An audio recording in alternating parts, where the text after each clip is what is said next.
राधे राधे दोस्तों, एश अरुण पंडित YouTube channel पे आप सभी का बहुत बहुत स्वागत है। आज के इस वीडियो में हम कथा सुनेंगे माता सीता की जो अग्नि परीक्षा हुई थी, क्या वो सही थी या फिर वो गलत थी। वीडियो स्टार्ट करने से पहले मैं आपको बता दूं, इस वीडियो में मैं अपना ओपिनियन रखने वाला हूं आप सभी के सामने और आशा करता हूं आप भी उस ओपिनियन से इत्तेफाक करेंगे। खैर, कथा सुन रहे हैं हम रामायण की। उससे पहले हम ये समझते हैं रामायण क्या है। रामायण, महाभारत, गीता, ये जितने भी हमारे हिंदू रिलीजियस टेक्स्ट हैं, इन सब में भगवान ने अपनी लीलाएं रची हैं। भगवान सब कुछ जानते थे कि आगे क्या होने वाला है, मेरे इस एक्शन से आगे क्या रिएक्शंस होंगे, सब कुछ जानते थे ईश्वर। इसीलिए उन्हें कहते हैं लीलाधर, क्योंकि वो लीलाएं रच रहे थे। एक मनुष्य योनि में जन्म लेकर मनुष्य की तरह क्रीडाएं, मनुष्य की भांति क्रीड़ा कर रहे थे, खेल खेल रहे थे और उन्हें सब पता था, भूत का भी, वर्तमान का भी और भविष्य का भी। इसके बावजूद वो अज्ञानी का व्यवहार करते थे, चाहे फिर वो भगवान श्री राम हो या फिर भगवान श्री कृष्ण। इन्हीं कथाओं में कई सारे लोगों ने अपने अपने कैरेक्टर प्ले किए और हमें और आने वाले हजारों सालों में जितने भी मनुष्य प्रजाति के लोग होंगे, उन सभी के लिए तमाम सीख छोड़कर चले गए हैं। रामायण को माना जाता है कि ये हमारा सोशल कॉन्स्टिट्यूशन है। जैसे कि हमारे देश का संविधान होता है, अब देश में चाहे जितने भी कानून बन जाएं, संविधान अगर वायलेट हो जाएगा, संविधान का अगर उसमें ध्यान नहीं दिया जाएगा, संविधान में जो बातें लिखी हुई हैं, तो वो कानून भी नहीं बचेगा, वो कानून भी नल एंड वाइड हो जाएगा। कई सारे केसेस ऐसे हमारी इंडियन हिस्ट्री में, कॉन्स्टिट्यूशन में हो चुके हैं। हमारे संविधान में अगर दिया गया है कि सिटीजन्स के पास कुछ फंडामेंटल राइट्स हैं, कुछ मौलिक अधिकार हैं, तो आप अब चाहे सरकार कितने भी कानून बना ले, ये मौलिक अधिकार कभी भी वायलेट नहीं हो सकते किसी भी सिटीजन के लिए। ये संविधान में लिखा हुआ है, तो संविधान की बात सबसे परम सत्य है। इसी तरह रामायण को माना जाता है सामाजिक संविधान, यानी कि सोशल कॉन्स्टिट्यूशन। अब इसका क्या मतलब हुआ? देखिए, रामायण में आप देखेंगे, अगर पूरी कथा को आप समझेंगे, सुनेंगे, तो आप पाएंगे कि हर एक कैरेक्टर ने अपना जो रोल प्ले किया है वो एकदम आइडियल प्ले किया है। एकदम सच्चा भाई कैसा होना चाहिए, लक्ष्मण जैसा। एक सच्चा भक्त कैसा होना चाहिए, बजरंग बली जैसा। एक राजा कैसा होना चाहिए, भगवान श्री राम जैसा। एक पुत्र कैसा होना चाहिए, लक्ष्मण, राम, भरत और सहदेव जैसे। एक वाइफ कैसी होनी चाहिए, माता सीता जैसी। आप जितने भी कैरेक्टर देखेंगे रामायण में, आप पाएंगे कि इन सभी ने हम सब के लिए, यानी कि आपके और मेरे लिए, एक रोल मॉडल सेट किया है कि अगर हमें और आपको जीवन जीना है, वो रिश्ता निभाना है, तो वो रिश्ता किस तरह से निभाया जाता है।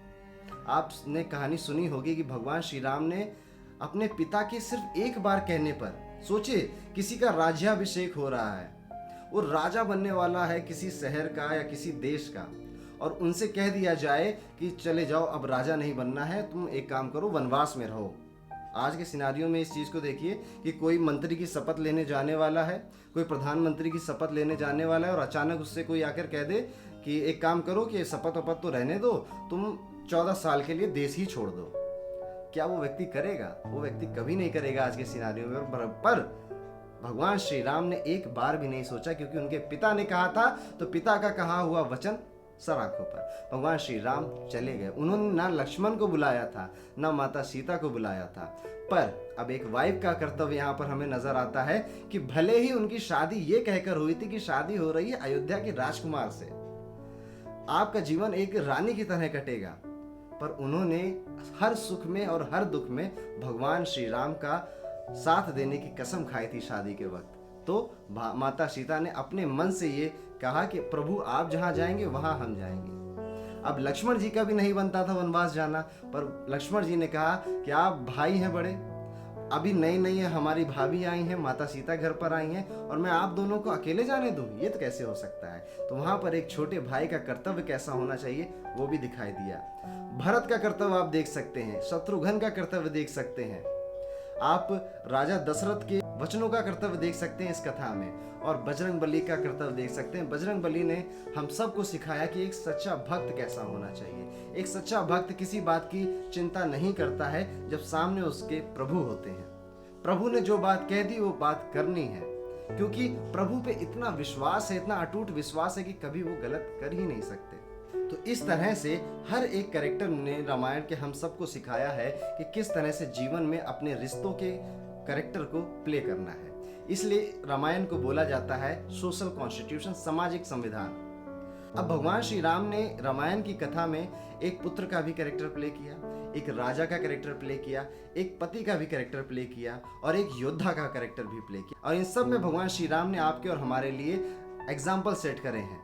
अब यहाँ पर हम बात करेंगे एक राजा के कैरेक्टर की। जब भगवान श्री राम एक राजा का कैरेक्टर दिखाते हैं पूरी दुनिया को अपने मनुष्य योनि में, तो देखिए माता सीता रावण की कैद से आजाद होती हैं, भगवान श्री राम सामने खड़े हैं, दोनों की आंखों से खुशी के आंसू बह रहे हैं, फिर भी आलिंगन करने की बजाय, गले मिलने की बजाय यहाँ पर माता सीता के सामने रख दी जाती है चुनौती अग्नि परीक्षा की। कई लोग इसे अग्नि प्रवेशा भी बोलते हैं, खैर वो बात अलग है। माता सीता भी जब देखती हैं कि भगवान श्री राम मना नहीं कर रहे हैं तो वो समझ जाती हैं कि प्रभु के मन में क्या चल रहा है, और माता सीता भी खुशी खुशी अपने डिजायर से अग्नि परीक्षा को देती हैं। और देखिए उनकी पवित्रता देखिए, अग्नि उनको छू भी नहीं पाती है, जलाना तो बहुत दूर की बात है। अब यहाँ पर हमें क्या सीखना है भगवान श्री राम से? कई मूर्ख लोग यहाँ पर आकर बोलेंगे कि भगवान श्री राम ने गलत किया, वो तो राजा थे, उनको तो मना कर देना चाहिए था, उनकी वाइफ थी। ये सब मूर्खों की बात है। आप प्रभु की लीला जब समझ रहे हैं ना, तो आपको थोड़ा अपने मानसिक स्तर से ऊपर उठना ही पड़ेगा। प्रभु श्री राम यहाँ पर एक राजा भी हैं, ये समझिए, और एक राजा अपनी फैमिली से पहले उनकी प्रजा के बारे में सोचेगा। भगवान श्री राम नहीं चाहते थे कि माता सीता जब यहाँ से अयोध्या जाएं तो वो एक रानी बनेंगी और उनकी जो प्रजा होगी उनमें से कोई भी आकर सवाल उठाए माता सीता की पवित्रता पर। इससे पहले ही माता सीता की अग्नि परीक्षा अगर हो जाए तो सबके मुंह बंद हो जाएंगे। अब यहाँ पर आपको अपने आप से क्वेश्चन करना है, आप एक राजा कैसा राजा चाहते हैं? वो राजा जो अपनी फैमिली के बारे में सबसे पहले सोचे, या फिर वो राजा जो अपनी प्रजा के बारे में सबसे पहले सोचे? जवाब होगा वो राजा जो अपनी प्रजा के बारे में सबसे पहले सोचे। तो भगवान श्री राम ने और क्या किया? आपके और हमारे लिए यही एग्जाम्पल तो सेट किया। उन्होंने ये नहीं सोचा कि माता सीता को कैसा लगेगा, उन्होंने नहीं सोचा कि भरत और लक्ष्मण मेरे बारे में क्या सोचेंगे। उन्होंने सबसे पहले सोचा कि माता सीता कल को अयोध्या की रानी बनेंगी और कोई भी व्यक्ति उनकी पवित्रता पे सवाल उठा दे, ये सही नहीं रहेगा। इस बात का अंदाजा आप ऐसे भी लगा सकते हैं, जब माता सीता प्रभु श्री राम अयोध्या पहुंच गए, उनका राज्याभिषेक हुआ, कई सालों तक राम राज्य स्थापित हुआ अयोध्या में, तो एक धोबी वाला कांड होता है। आप में से सभी, मैं मान के चलता हूँ, धोबी वाला कांड आपको पता होगा। जिनको नहीं पता उनके लिए बता दूं संक्षेप में कि एक धोबी था। भगवान श्री राम रात में भेष बदल कर निकले थे अयोध्या में, और ये जानने कि उनकी प्रजा उनके बारे में क्या सोचती है। तो एक जगह 4 लोग आग ताप रहे थे, भगवान श्री राम भी वहीं पर बैठ जाते हैं और वहां पर आपस में 4 लोग बात कर रहे थे एक धोबी से। उस धोबी से वो कहते हैं कि अरे तुम्हारी बीवी तो 2 दिन के लिए भाग गई थी, फिर वापस आ गई। तो धोबी कहता है कि मैं राम थोड़े हूँ जो 2 दिन के लिए मेरी बीवी गई तो मैं उसको वापस अपने घर में रख लूँ। अब जब ये बात भगवान श्री राम सुनते हैं तो वो अपने घर लौट आते हैं, अपने महल लौट आते हैं और सोचते हैं कि मेरी इस पूरी प्रजा में एक व्यक्ति ऐसा है जो ये सोचता है कि अभी भी माता सीता पवित्रता के कटघरे में पूरी तरह से सही साबित नहीं होती हैं। सिर्फ उस एक धोबी के चक्कर में भगवान श्री राम माता सीता से आग्रह करते हैं कि आप अयोध्या की रानी का पद त्याग दें और वन की तरफ प्रस्थान कर दें, सिर्फ एक धोबी की वजह से। सोचिए आज के सिनारियों में मंत्री साहब की बीवी को कोई कुछ बोल दे तो जो भी बोलेगा ना, अगर सामने धोबी होगा तो अगले दिन से धोबी कहाँ गया किसी को नहीं पता चलेगा। मंत्री साहब और मंत्री साहब की वाइफ आराम से जीवन व्यतीत करेंगे। पर भगवान श्री राम ने ऐसा नहीं किया। भगवान श्री राम ने यहाँ एक बार फिर से साबित किया कि एक सच्चा राजा अपनी प्रजा में हर एक व्यक्ति के लिए सोचता है, हर एक व्यक्ति की जो थिंकिंग है उसके बारे में सोचता है और अपनी फैमिली से पहले सोचता है। अब जो हमने इस वीडियो के स्टार्ट में क्वेश्चन किया था कि अग्नि परीक्षा लेना सही था या गलत, उसका आंसर ये है कि सही गलत तो मनुष्यों के लिए होता है, आपके और मेरे लिए होता है।